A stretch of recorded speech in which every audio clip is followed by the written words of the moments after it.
Imagine this. You step on stage. It's the TEDx stage. It's a stage like nothing you've ever been on before. And then 4 months later, your talk garners worldwide acclaim and over 18.4 million views and almost 100,000 likes.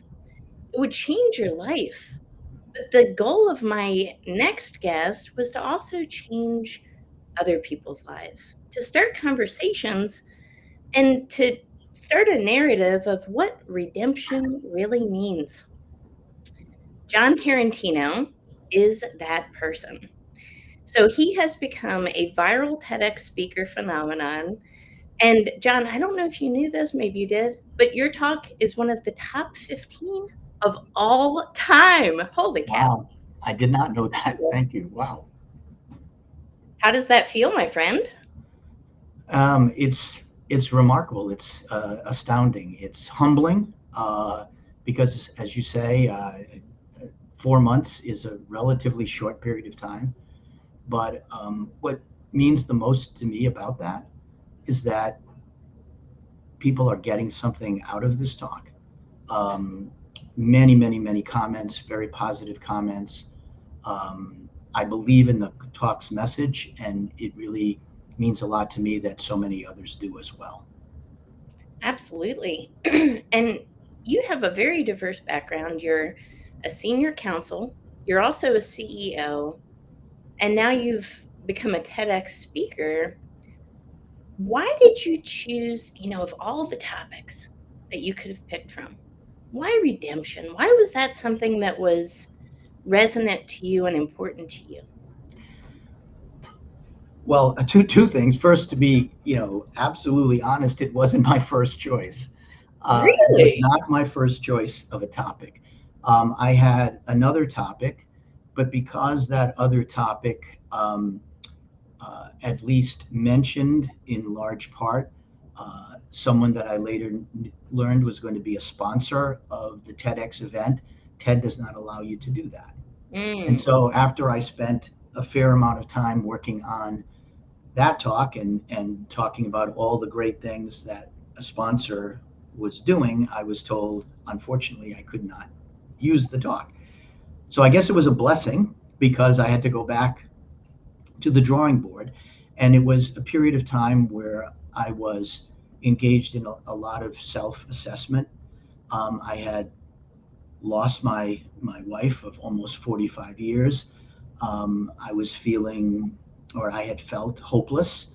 I felt that I had been defeated by the type of cancer that she had. People sort of jokingly used to refer to me as Superman, and I felt that I found my kryptonite in mm, pancreatic cancer, and I was feeling down, and I just had a vision, truly a vision, that there was redemption, that I could redeem myself. I didn't have to be stuck in this place. I would never want to, move on from my wife, but I could move forward. mm. She would always be part of my life, but I could now move forward.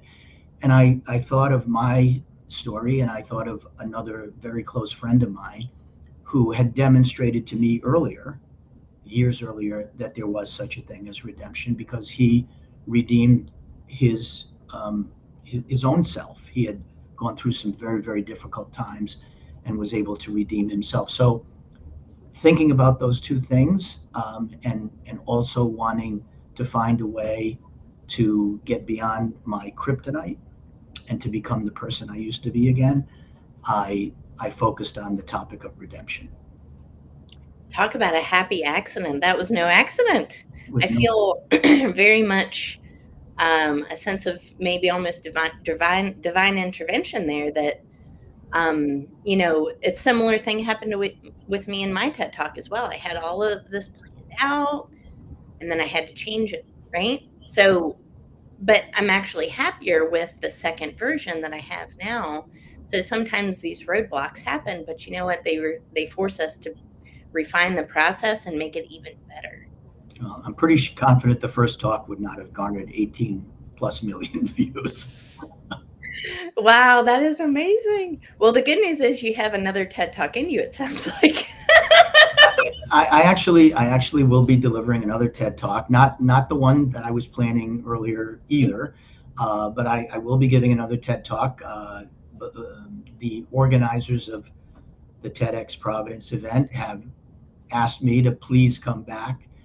They want to obviously promote the fact that someone from TEDx Providence had this kind of success, and they've been able to attract a much broader and sort of national group of TED ex talkers, and that's great. I want the event to be very successful. They help me, and to the extent that I can help others. So yes, there will be another TED Talk down the road. I knew it. I could feel it. I mean, somebody like you has to grace the stage a couple of times, right? Um, I hope so. I hope so. I was. They tried to after they said I couldn't deliver the first TED Talk because of the reference to a sponsor. mhm. Um, the the principal organizer tried to talk me out of this TED Talk too. Not because it wasn't allowed. He just felt it was very personal and very vulnerable. And was I sure that I was going to be comfortable delivering it with the fact that it would then be shown to the world? Do you really want to Yeah. show your vulnerability? Mhm. And I said, it's who I am. It's genuine. It's who I am. It's not an act.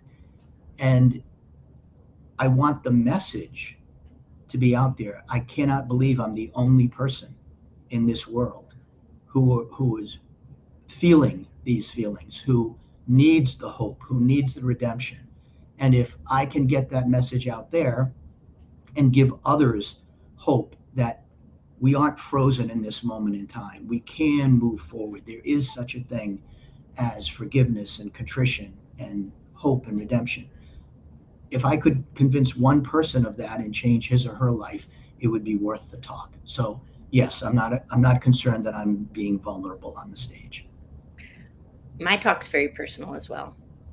And similar, right? Are you sure you want to talk about this? Mm-hmm. You know what? For me, there's no other way. And you and I talked about authenticity and sharing your story before we went live today, and how important that is to, you know, share your story and, in that human voice.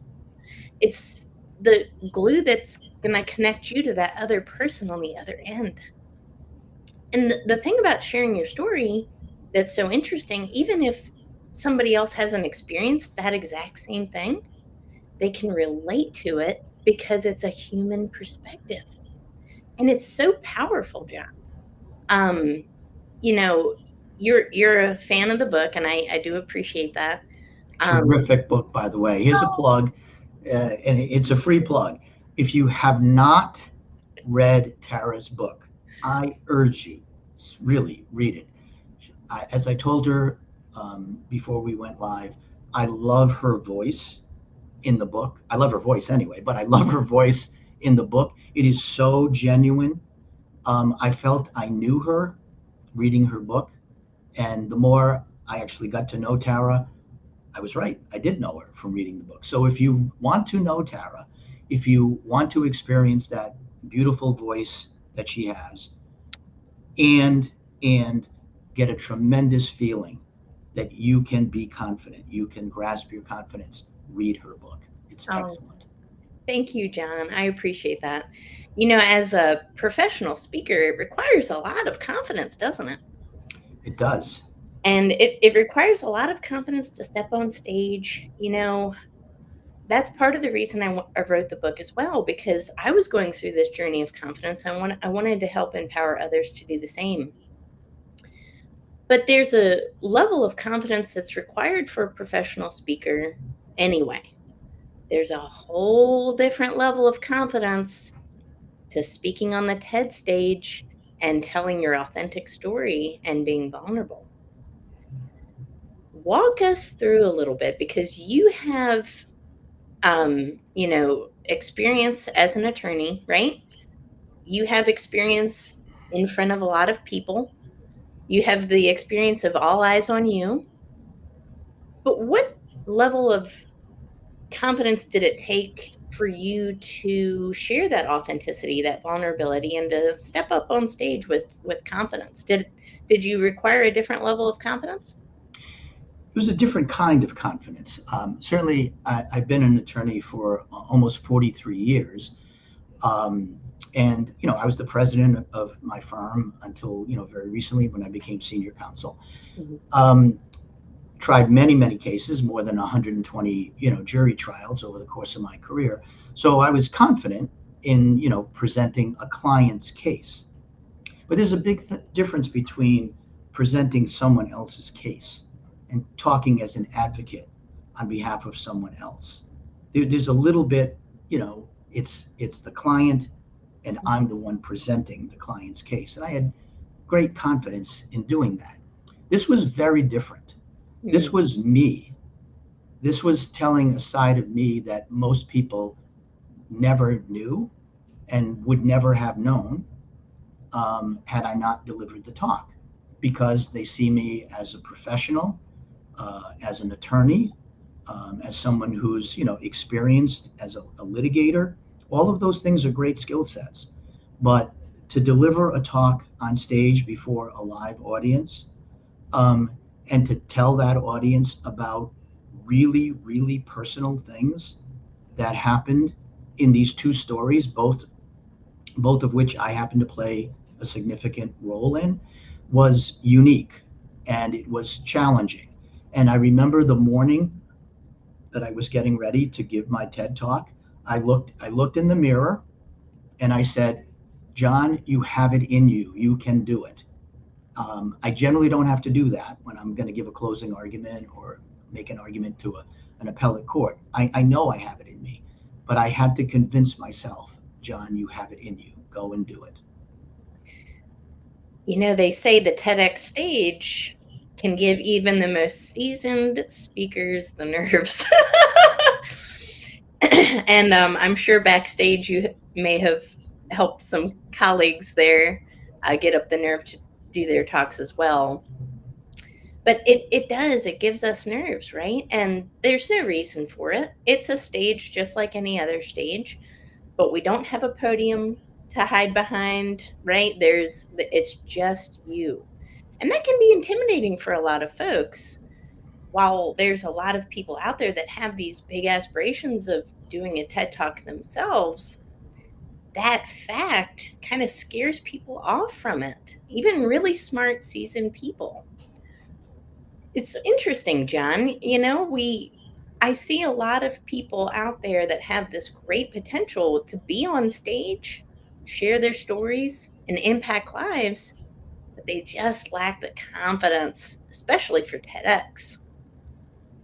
What do you think would be one of the better tips that you could share? Maybe it was rehearsal, practicing, visualization exercises. What was something that you did that really helped you gain that confidence to deliver that talk the way you did? I certainly practiced, by myself in my apartment.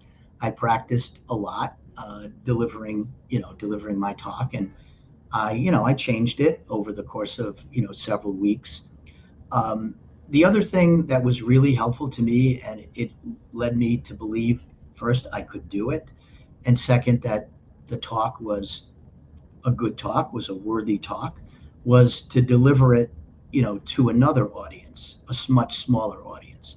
I asked a group of people, some of whom I knew well, some of whom I knew a little bit, and some of whom I really didn't know that well at all, um, to come into a conference room and to give me, positive feedback or constructive criticism, however you look at it, um, in presenting this talk that I wanted to give to a very large live audience at the Veterans Auditorium here in Providence. And so maybe a week or so before the actual TED presentation, I gave it, and there were probably 15, 18 people maybe in a room. And as soon as I saw, and these were men and women, as soon as I saw the eyes tear up and tears flow, I knew I was reaching them,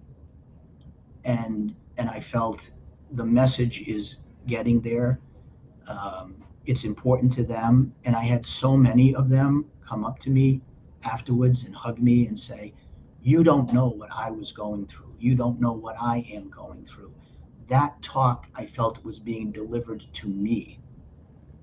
And I think many of the viewers that I've heard from said, "John, I felt you were delivering your talk to me. Wow. I felt that you were giving me the hope.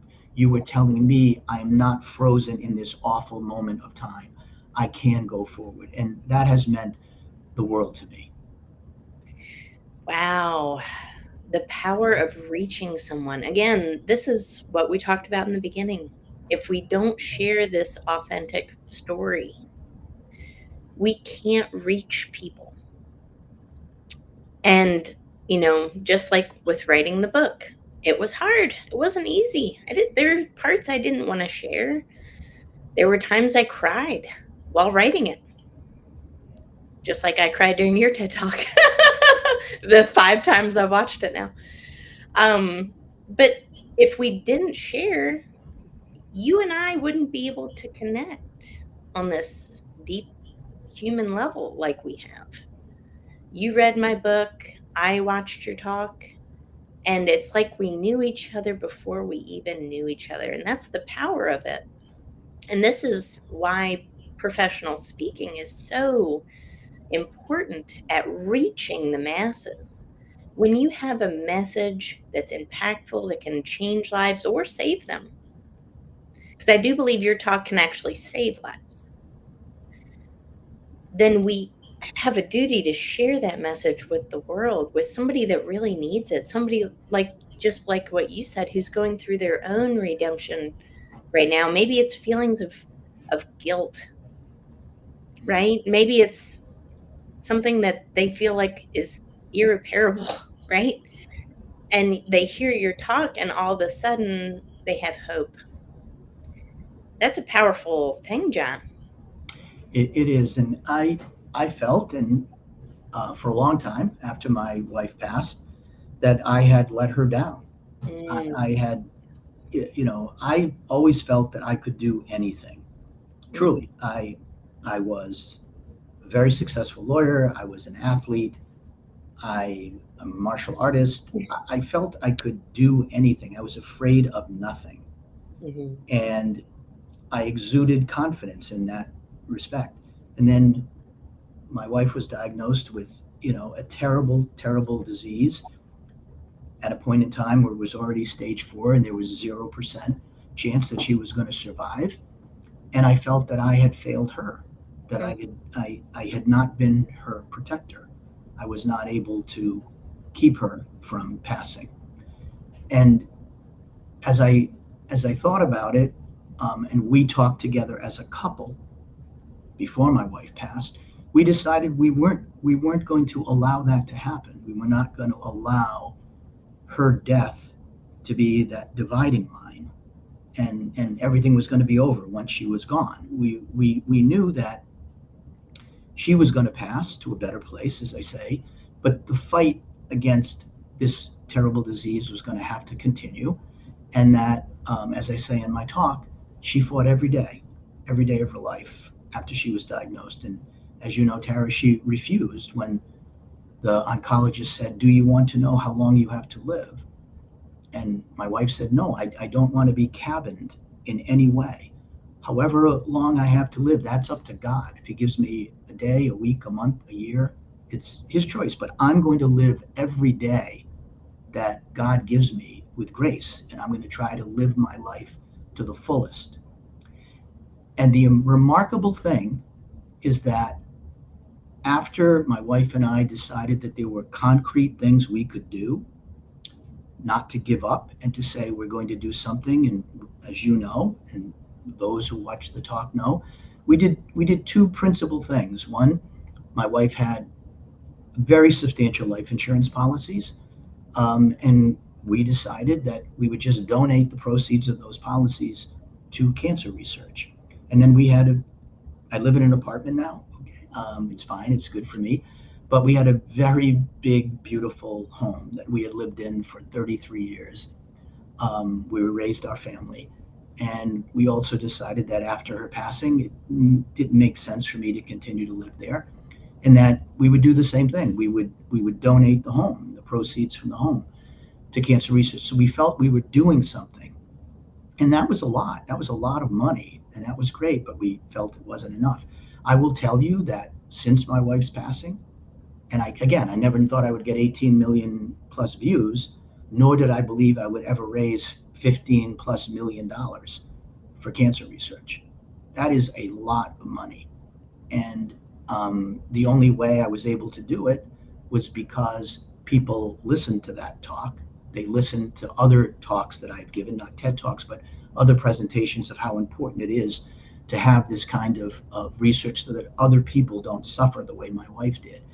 And it's compelling. I had one person from Florida, a lawyer who I don't know, Mhm. call me and said, I watched your TED Talk. It was great. I said, thank you.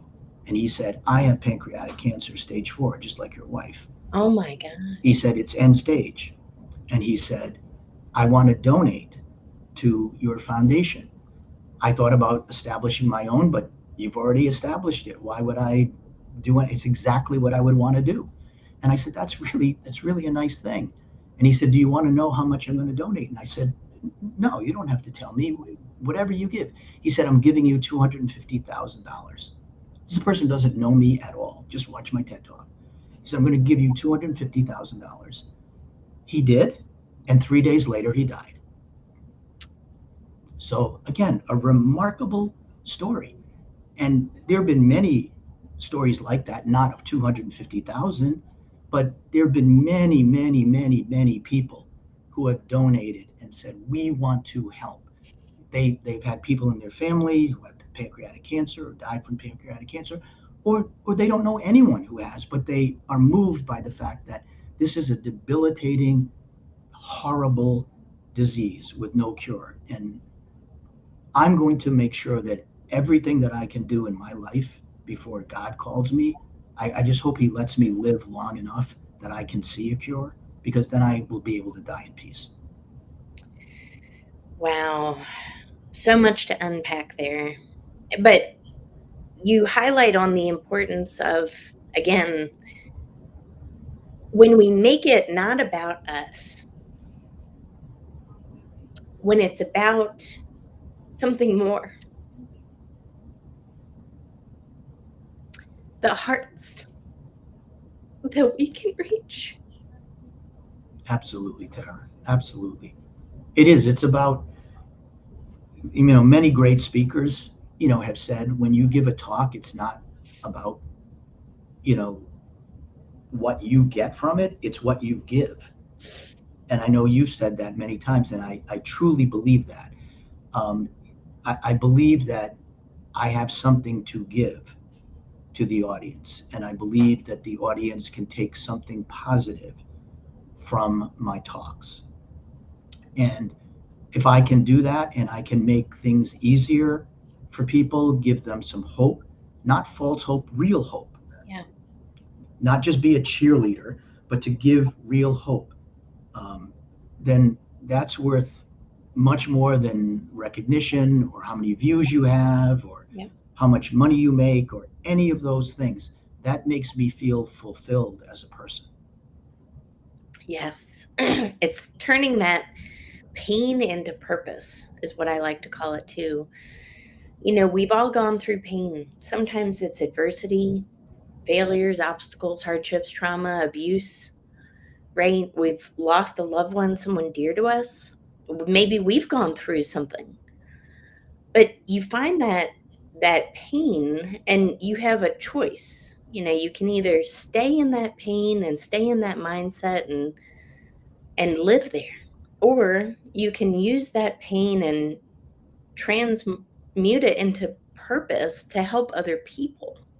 And I think that's ultimately the purpose of all of our lives, is to take these learning lessons and to help others overcome their struggles with it. Um, it's horrible to go through, but if we can help one other person, then, Absolutely. it really does make a difference, and it's about that ripple effect that we can all create, and your story with the lawyer is so beautiful. And I swore I would have my tissue box next to me today, but I ran out. And I said, "Why today? I know he's gonna make me cry." Well, I hope they're good tears, happy tears. They are good tears, of course, of course. But it's just so beautiful, such a touching story. And I've shared your talk with my network, and people that haven't met you or know you have reached out to you because of it and connected with you because of it and have donated because of it. And let's keep this going. Let's keep this momentum going, because just this month, and I'm so impressed with you, by the way. Like, you have these muscles, and it's because every every day you're doing how many push-ups, John?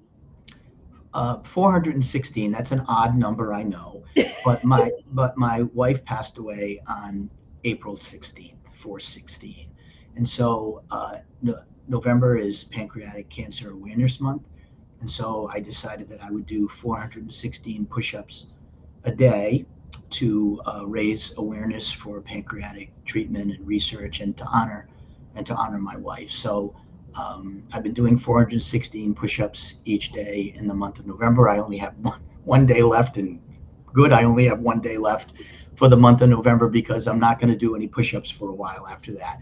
But for those of you who are interested and want to start praying for me now, please start praying for me now. But in April, which will be 2 years anniversary of my wife's passing. My wife passed on 4/16/22. So the 416 is sort of the baby step to what I'm getting at, although that's still a lot of push-ups. But in April, I will do my best. I will really try hard to do 41,622 push-ups for the month of April. So I have my work cut out for me. So I pray that I will pray that I will stay healthy and I won't get injured, and I'll be able to do it because while I've raised quite a bit of money in November of this year, I really want to have an enormous amount of money raised in April of 2024. So pray for me. I'm going to need those prayers. You could mix it up with squats or something, sit-ups. No, all push-ups, all push-ups, because it's hard to do. It's if you make it easy, then there's no challenge there. This will be very hard for me, but I'm going to do it. I'm lucky if I can do 12 push-ups. So you are Superman. I can't imagine doing 416 push-ups all day, every day, consecutively for a month. So I admire that dedication. What a phenomenal person. What a phenomenal life journey that you've had. What a phenomenal talk you've had. What a phenomenal career you've had. And to continue this is just amazing. And again, I encourage everyone. I've donated to John's cause. If everyone could find it in their hearts, maybe you eat out less one day this week, right? It doesn't have to be a lot, but give what you can, and you don't have to sacrifice. But I've always found, John, too, that when you give, you always get it back in some kind of way or another. Always, always, always. So if everybody could find it in their hearts to give, what they can to John's funds and his cause, that would be just amazing. Uh, because we want to have a cure. We want to have a cure. It's time. It's time, and the money I've been able to use to really remarkably change cancer care in our state, and to have a real first quality, first class lab here. We've recruited top researchers and physicians from all around the country to come here because they believe in what we're doing, and I'm convinced. I'm convinced that it's not a question of whether it will happen, but when and how soon. And from my perspective, it can't be soon enough. Someone said to me the other day, well, John, you're doing all these things. Are you going to be disappointed if someone else somewhere in the world comes up with a cure and it's not from your lab? And I would say, absolutely not. Absolutely not will I be disappointed. I will be thrilled.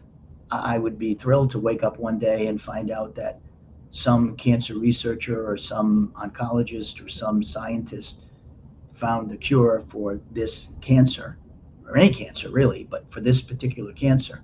I would be thrilled, and so would every single person who works on my team. This isn't about us accomplishing something personally. I know what we're doing, and we're working really hard to do it. I hope we do, but whomever whomever that person will be, let me know as soon as possible. So I, I, I say in my talk, and I mean this, when that day happens, I don't know how old I will be. I don't know how strong or weak I will be, but whatever strength I have left, when I find out that there is, then I will shout at the top of my lungs with whatever strength I have left, pancreatic cancer, Pat has beaten you. Yes. Not for herself, but for everybody. Yes, I love that. Absolutely. Pat has beaten you. So let's make this real. Let's donate to this cause and make John's dream a reality, and save lives in the process. That's what it's all about. But I think we've covered it. How to build stage confidence is having the bravery and courage to share your authentic story and self with the world.